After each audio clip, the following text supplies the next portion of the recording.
Estudiantes, cordial saludo. Para hoy tenemos entonces en esta clase el tema de la ética de la comunicación. Su objetivo es comprender los principios de la ética de la comunicación y su relevancia en la era digital y su impacto en la interacción humana. Quiero empezar con esta frase muy elocuente y muy llamativa de Ratzinger, abro comillas. La dictadura del relativismo no reconoce nada como definitivo, dejando al individuo y sus deseos como única medida. Cierro comillas.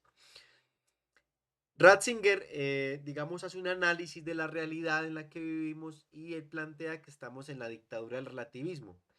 Y allí empezamos a desglosar un poco esta frase cuando dice que la dictadura del relativismo no reconoce nada como definitivo, es decir, nada es subjetivo, nada es duradero, nada es permanente, nada es estable e inmutable, todo muta, todo cambia, todo es subjetivo y si todo es subjetivo, entonces esto deja al hombre, al individuo y sus deseos como única medida de todas las cosas. Aquí también está aludiendo implícitamente a un pensamiento filosófico de la antigüedad, un pensador llamado Protágoras que planteaba lo mismo, que el hombre es la medida de todas las cosas. Entonces, si no hay nada definitivo, si no hay nada objetivo y todo depende de lo subjetivo del ser humano, entonces estamos inmersos en la dictadura del relativismo. Estudiantes, quise empezar la clase con esta frase porque si bien la academia y las clases pues recibimos información y contenidos, también nos tiene que llevar a pensar y a examinar la realidad y tener un juicio crítico y tomar postura frente a lo que estamos viviendo. Entonces, quiero dejarles esta frase para que sigan pensando y volviendo sobre ella en el marco de esta clase de la ética de la comunicación. Bien, empecemos con una corta introducción a la ética. Pues la ética es una rama de la filosofía sumamente amplia. Sin embargo, pues acá por los objetivos que nos hemos trazado en la clase y en la materia, pues no sería campo total de nuestro estudio abordar el tema de la ética. Sin embargo, para la clase abordaremos la ética de manera un poco tangencial, resumida, pero nos dejará algunas bases para poder entender la clase que estamos viendo. Entonces, como decía hace un momento, la ética es una rama de la filosofía que estudia la conducta humana, los actos humanos, y ésta se encarga de establecer unos principios que guíen las acciones o los actos de los individuos dentro de una sociedad o dentro de una comunidad. La ética entonces ha sido un campo de estudio desde la misma antigüedad y ha evolucionado con el tiempo para abordar los nuevos desafíos, porque la ética siempre tiene que plantearle preguntas a los nuevos desafíos que la realidad le presenta a la conducta o al quehacer humano. Y en la actualidad tenemos lo que son los dilemas en la era digital.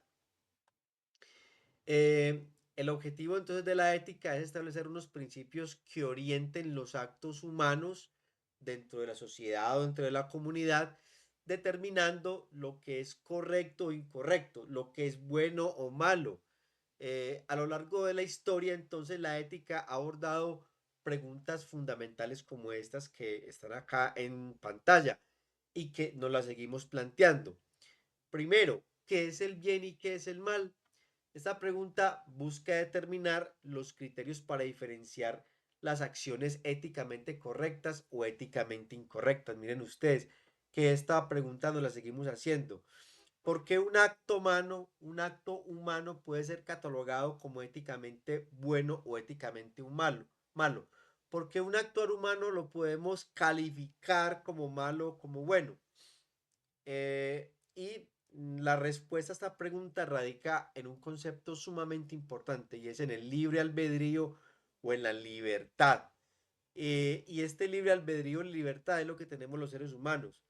Nosotros, por la libertad que poseemos y por el uso de la razón, por el raciocinio, podemos tener actos buenos o malos. Es decir, nosotros podemos mirar la realidad, entrar en nosotros mismos, deliberar, emitir un juicio y actuar. Con base en eso podemos actuar de buena manera o de mala manera y por eso nuestros actos son catalogados como buenos o como malos. Por eso por eso nuestros actos tienen responsabilidad ética, tienen responsabilidad moral y tienen responsabilidad jurídica. Porque en el fondo el tema jurídico y el tema de las leyes es, digamos, resultado de catalogar y enjuiciar los actos humanos como buenos o como malos, ya que de las leyes, digamos, entran a ser o condenables o entran a ser absueltos, ¿cierto? Entonces, porque de un animal no podemos decir que un acto es bueno o malo en sí mismo, que el animal no tiene uso de razón y no entra en sí mismo y delibera y no tiene libertad. Por otro lado, podemos plantear otra pregunta sobre el cómo debemos actuar. Mire que esta pregunta nos la planteamos nosotros en el día a día. ¿Cómo debemos actuar ante unos dilemas que se nos presenten éticos en nuestra vida diaria? Implica entonces en establecer normas y principios que guíen la conducta. Bajo un dilema, ¿yo cómo me comporto? ¿Bajo qué principios éticos yo debo comportar y establecer mi conducta? Es una pregunta que nos hacemos. Y una última pregunta, ¿existen principios universales de conducta? Esta pregunta explora si hay unas reglas éticas aplicables a todos los seres humanos, independiente de la cultura o el tiempo. Que esta pregunta está relacionada con la frase de Ratzinger que les mostré al principio. Entonces, si no hay nada estable y nada duradero, quiere decir que no hay principios universales de conducta, porque todo está sujeto a qué? Al subjetivismo, a los deseos del hombre. Entonces, esto es una pregunta sumamente importante. Vamos a ver entonces aquí algunas corrientes de la ética, solo veremos tres, aunque hay muchas corrientes, veremos tres corrientes importantes. Empecemos con la ética aristotélica, la ética de la virtud, que a juicio de quien habla es una de las éticas más sólidas teóricamente. La voy a resumir en estos tres puntos. Esta ética está plasmada en una de sus grandes obras llamada Ética Nicómaco, que les recomiendo que la lean en algún momento. Aristóteles propone que la ética no se basa en reglas estrictas. La ética se basa en el desarrollo del carácter, en forjar el carácter de la persona en virtudes personales. ¿Y sobre qué virtudes se debe forjar el carácter de las personas? Sobre la virtud de la justicia, de la templanza y la valentía. Estas virtudes permiten que los individuos alcancen lo que ellos llamaban la eudaimonía, que no es otra cosa que la felicidad o la plena realización personal. Entonces, concluye Aristóteles diciendo que ¿cómo se llega a la virtud? A la virtud se llega por la práctica habitual de esta. Si yo practico una virtud de manera habitual, me convertiré en un ser virtuoso. Si soy un ser virtuoso, soy un ser realizado personalmente. Eh, Pongamos un ejemplo muy sencillo de la vida. Nosotros podemos tener el vicio de ser un tanto perezosos y que nos dé muy duro levantarnos temprano. Pero usted dice, se propone, yo me voy a levantar todos los días a las 7 de la mañana para hacer 45 minutos de ejercicio. Y empiezas a ejercer esta virtud día a día, un día, otro día, otro día. Este hábito se va volviendo con el tiempo una virtud hasta que con el tiempo usted alcanza a ser un virtuoso en levantarse temprano y ejercitarse. Básicamente, esto es lo que nos propone Aristóteles en su Ética de la Virtud, en su obra Ética Nicómaco. Está sumamente condensada y resumida, pero la obra aborda muchos temas muy importantes. Otra de las éticas muy importantes, esta es una ética ya de la edad del siglo de las luces, la deontología kantiana, que viene del filósofo alemán Immanuel Kant, se centra en el deber y las reglas éticas universales, sin considerar las consecuencias de las acciones. Dice Kant que la moralidad o la eticidad de los actos se basan en la razón y en el respeto por la dignidad humana. Aquí vamos entreviendo ya un concepto muy importante que nos deja el pensamiento kantiano sobre el tema de la dignidad humana. Kant, en una de sus grandes obras filosóficas, que se llama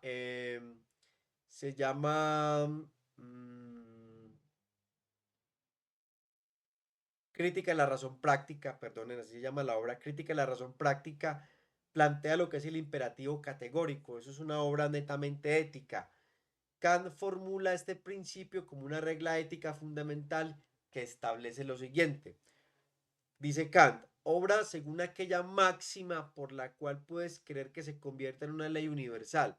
Es decir, solo actúa de manera que tus acciones puedan ser universalizadas.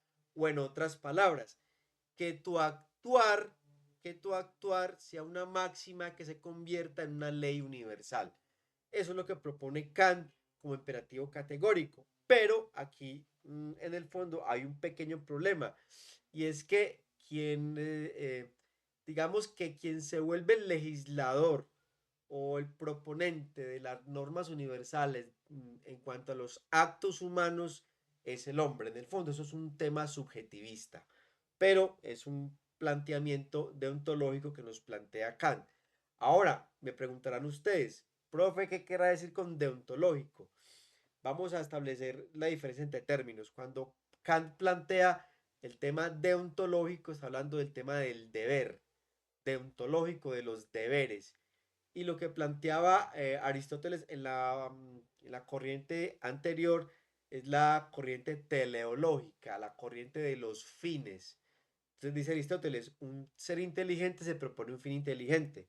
Entonces con la ética de la virtud, yo me propongo un fin, ser virtuoso en madrugar a hacer ejercicio. Es una teleología y empiezo a establecer un hábito continuo para llegar a ese fin. Kant nos propone es actuar según el deber. Eh, También aquí viene el tema de la dignidad humana, que es un tema sumamente importante desde la razón, desde el planteamiento filosófico, nos dice Immanuel Kant que obra de tal modo que uses a la humanidad tanto en tu persona, en ti mismo, como en la de cualquier otro, siempre como un fin y nunca meramente como un medio. Respetar a las personas como fines en sí mismos y no como herramientas para un propósito. Es decir, el ser humano, ustedes y yo, somos fines en sí mismos y no medios para un fin. Y si no somos medios para un fin, ahí radica el tema de la dignidad humana. Cómo nosotros no podemos usar de los demás seres humanos para nuestros propios fines. Este es un planteamiento sobre la dignidad humana que nos propone Immanuel Kant en su pensamiento filosófico. Y entramos a una tercera corriente de pensamiento que la resumiría yo de esta manera, es llamada el utilitarismo de Bentham y John Stuart Mill, dos pensadores del utilitarismo, y ellos hacen una evaluación de la ética según las consecuencias de los actos. Y básicamente proponen lo siguiente, dicen que una acción es correcta o es éticamente aceptable si procura la mayor felicidad o el mayor bienestar o el mayor placer al mayor número de personas. Básicamente, esto es lo que plantean ellos, Bentham y John Stuart Mill, la ética utilitarista. Es decir, ellos plantean un cálculo utilitario que mide el placer y el dolor que generan las acciones. Lo que genere mayor placer, mayor bienestar a una gran multitud de personas es lo que es éticamente aceptable. Esto en el fondo es una ética netamente hedonista y utilitarista, pero es una de las corrientes éticas en las que nos encontramos inmersos en este momento. Continuemos. Pasemos entonces ahora, habiendo esbozado, digamos, la ética, sus principios, que busca, algunas corrientes de la ética, ahora hablemos de la ética de la comunicación como tal. La ética de la comunicación estudia los principios y normas que guían la interacción humana a través del lenguaje y otros medios. Entonces, la comunicación ética implica responsabilidad, respeto y compromiso con la verdad. Hay unos principios fundamentales que nos plantea esta ética de la verdad, como cuáles. Eh, el principio de veracidad, decir la verdad y evitar la manipulación, la desinformación y las fake news. Esto representa un reto ético para el tema comunicativo. Otro principio, el respeto, considerar la dignidad, la que hablamos ahorita de Kant, la dignidad humana y diversidad de los interlocutores evitando los discursos de odio y la discriminación. Eh, Otro principio es el principio de responsabilidad. Asumir las consecuencias de los mensajes emitidos, especialmente en plataformas digitales. Esto es muy importante. Nosotros alguna vez nos hemos puesto a pensar en la responsabilidad que adquirimos nosotros y en las consecuencias de transmitir un mensaje por redes sociales, de replicarlo, de retuitearlo, de compartirlo. ¿A quién puede afectar esto? Esto es un principio que nos lleva a reflexionar sobre la consecuencia de un acto comunicacional en una red social. El principio de transparencia, no ocultar información relevante ni manipular datos para obtener ventajas injustas. El principio del diálogo, promover el debate abierto y plural, fomentando el pensamiento crítico y la argumentación racional, muy importante. Y el principio de la privacidad, proteger la información personal y respetar la confidencialidad de la comunicación. Estos principios son muy importantes. ¿Por qué? Por un lado, por el tema de la reserva de los datos personales. Por ejemplo, uno se preguntará, uno entrega datos personales muy fácil a plataformas digitales, el mismo gobierno, y la pregunta de fondo es, ¿y el gobierno qué hace con todos los datos que recolecta de mí? ¿Cierto? Y la confidencialidad de la comunicación. Muy importante ser muy cuidadosos y muy celosos con las comunicaciones personales de nosotros mismos por redes sociales, por plataformas como WhatsApp. Son información y comunicaciones netamente confidenciales que no se pueden filtrar de manera tan, digamos, tan deportiva, por decirlo de alguna manera. Entonces, para esta ética de la comunicación, he querido traer un pensador interesante llamado Clifford Christians, que nos plantea una tesis muy interesante sobre la ética de la comunicación. Eh, Vamos a ver el fundamento de su teoría. El señor Clifford entonces desarrolla una propuesta en un marco netamente humanista y filosófico. Él se aleja de un relativismo moral, que fue lo que vimos ahorita con la frase de Ratzinger, un relativismo, y de enfoques puramente normativos. Y él tiene una obra que se llama Ethics and Media, an Introduction. Es una obra que está en inglés, pero seguramente la pueden conseguir en internet.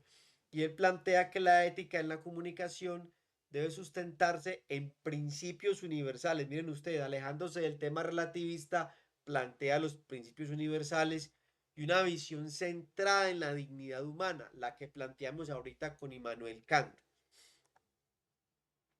La teoría de Clifford Christian se basa en la tradición filosófica del personalismo, que es una corriente del pensamiento filosófico muy interesante, que considera a la persona como el centro de la ética y la moral. Tomó una influencia muy importante de otro pensador muy importante contemporáneo llamado Emmanuel Levinas, quien sostiene que la ética nace de la responsabilidad con otro. Él tiene una obra muy bonita que se llama Totalidad e Infinito. Y él dice que el otro se me presenta desde su rostro. Y cuando la otra persona se me presenta desde su rostro, aparece ante mí, hay una epifanía y esa epifanía me impela, me obliga a tener una responsabilidad con él. Y otro de los conceptos que aborda Christians en su filosofía es la retoma de ideas del comunitarismo, no del comunismo, sino comunitarismo, que es totalmente diferente, defendiendo que la comunicación debe promover el bien común y no solo intereses individuales. Esta es la tesis central entonces del pensamiento del señor Clifford Christians. La ética de la comunicación debe fundamentarse en valores universales como dignidad humana, como la verdad, como la justicia y la responsabilidad social en los medios. Principios fundamentales de su teoría ética entonces. El primero, la dignidad humana como base de la ética comunicativa. Para el señor Clifford Christian entonces, El principio fundamental de la ética en la comunicación es el respeto a la dignidad humana, lo que dijimos ahorita. Los seres humanos como fines en sí mismos, sino como medios para un fin. Esto significa que la información y los medios deben considerar siempre el impacto de sus mensajes en la vida de las personas. Traigo un ejemplo aplicado a este concepto ético o a este principio de dignidad humana. Entonces, en el periodismo, esto se traduce en evitar el sensacionalismo y respetar la privacidad de las personas. En el tema de la publicidad, implica no manipular a los consumidores con información engañosa. Por ejemplo, otro principio universal que nos plantea Christians, la verdad y la autenticidad en la comunicación. Christians sostiene que la verdad no es solo un dato verificable, ¿cierto? No es algo que yo corroboro con la realidad, sino que es un compromiso con la autenticidad y con la honestidad, es decir, algo que viene más desde dentro del ser. La comunicación debe aspirar a la veracidad, lo que implica no solo evitar la mentira, sino también el engaño, la manipulación y la desinformación. Se opone al relativismo ético, lo que planteábamos al principio, argumentando que hay valores comunicativos de carácter universal que se deben respetar en cualquier contexto. Un ejemplo aplicado a este principio universal.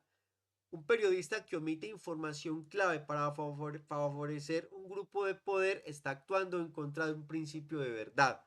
O una empresa que exagera los beneficios de su producto en publicidad está faltando a la autenticidad. Aquí hay dos ejemplos claros sobre cómo transgredir este principio universal de la veracidad o de la verdad. La responsabilidad social de los medios de comunicación. Clifford Christians considera que los medios tienen una función crucial en la sociedad y no se pueden limitar a ser simples negocios que busquen un lucro. Entonces, la ética de la comunicación debe promover una deliberación pública, la diversidad de voces y la búsqueda del bien común, por un lado. Y critica la influencia excesiva de las grandes corporaciones en los medios, ya que esto puede sesgar la información y afectar el tema democrático. Hay unos ejemplos aplicados a este principio. La responsabilidad social de los medios se ve en la cobertura de las crisis humanitarias, informar con sensibilidad y no usar el sufrimiento ajeno para obtener más audiencia. Miren que aquí hay una línea muy delgadita en este concepto. Y en las redes sociales, los algoritmos favorecen la desinformación o el discurso de odio, van en contra de este principio ético que acabamos de leer. Más allá de los códigos deontológicos, más allá de los códigos del deber, la ética como principio universal. El señor Christians en su tesis no rechaza los códigos de ética profesional. Cada profesión tiene un código de ética. Los médicos tienen su código de ética, los periodistas tienen su código de ética. Pero él plantea o argumenta que estos no son suficientes en el tema comunicacional. Para él, la ética de la comunicación debe ir más allá de las meras normas específicas o de los meros códigos específicos de la profesión y debe basarse en unos principios universales que nos cobijen a todos. Un código de ética periodística puede decir no divulgar información falsa, pero Christians enfatiza en su filosofía que el problema no es solo evitar la mentira, sino entender cómo la comunicación afecta la vida humana. La ética no debe ser solo una cuestión de normas técnicas, sino un compromiso moral profundo. Aquí hay un ejemplo aplicado a esto. Un medio puede seguir todas las reglas del código deontológico, del deber, pero si promueve valores negativos como la discriminación, está actuando de manera antiética. Mire que esto está yendo más allá de un mero deber, de una mera norma, de un código de ética, está yendo más allá a un principio universal de la ética. Implicaciones de la teoría de la comunicación actual. Entonces, en el periodismo, hay un llamado a los periodistas a ser agentes éticos, no solo transmisores de información. Evitar la mercantilización de la información, priorizando el interés público sobre la rentabilidad. En la publicidad y del marketing, hay un rechazo a las estrategias manipuladoras que explotan la vulnerabilidad del consumidor y una responsabilidad de promover valores positivos en la sociedad. En las redes sociales y los medios digitales, que es donde apunta esta clase de ética de la comunicación y en la que nosotros nos movemos todos los días. Cuestiona el impacto de los algoritmos en la ética de la información y propone que las plataformas digitales deben asumir responsabilidad en la regulación de la desinformación y los discursos de odio. ¿Qué podemos concluir entonces de todo esto? Una ética de la comunicación centrada en la humanidad, en la persona. La tesis de Clifford Christians nos recuerda que la comunicación no es solo un acto técnico, sino es un acto moral y humano. ¿Por qué es un acto moral, ético y humano? Porque es un acto del ser humano que está pensando, que es libre y que delibera. No basta conseguir normas o códigos profesionales o deontológicos, es necesario preguntarse cómo nuestras palabras afectan la dignidad de los demás, como un acto a la hora de comunicar por una red social, de republicar un mensaje, de darle compartir o de darle un like, puede afectar la dignidad de otra persona. Eh, Aplicación en el contexto digital. Entonces, la comunicación digital ha transformado la forma en que las personas interactúan, generando nuevos desafíos éticos. Entonces, las fake news que sobreabundan y la desinformación que sobreabundan en las redes sociales, la facilidad de difusión de información falsa representa una verdadera amenaza para la verdad y la confianza pública. El ciberacoso y los discursos de odio. La comunicación digital permite la interacción anónima, porque cada quien se puede ocultar bajo un falso perfil, lo que a menudo facilita el acoso y la propagación de mensajes de odio. Y el uso de datos personales y privacidad, que esto es un tema muy delicado. Las empresas y gobiernos recopilan información personal de los usuarios, lo que plantea dilemas sobre seguridad y derechos digitales. Eh, Bien, estudiantes, aquí les dejo la bibliografía de la clase. Espero que esta clase sobre todo les sirva mucho para pensar el tema comunicacional que ustedes manejan a manera diaria con las redes sociales, que el tema ético, digamos, nos lleva a pensar sobre cómo estamos inmersos a veces sin darnos cuenta en un mundo netamente relativista y que debemos de alguna manera buscar principios universales y objetivos de comportamiento. Estudiantes, les dejo esta clase, se las voy a montar en el campus virtual y espero que les sea de mucho provecho para su progreso académico. Nos vemos en la próxima clase.